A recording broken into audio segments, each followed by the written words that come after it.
सेव्यमान पावनाङ्घ्रि पङ्कजं ज्ञानयज्ञसूत्रमिन्दुशेखरं कृपाकरं नारदादियोगिवृन्दवन्दितं दिगम्बरं काशिकापुराधिनाथ कालभैरवं भजे।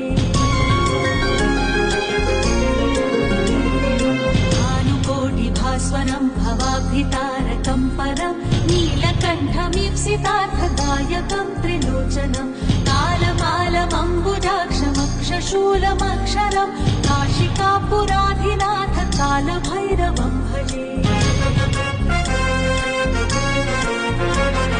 शूलदण्डपाशदण्डपाणिमादिकारणं श्यामकायमादिदेवमक्षरं निरामयं जीवविक्रमं प्रभुं विचित्रताण्डवप्रियं काशिकापुराधिनाथ कालभैरवं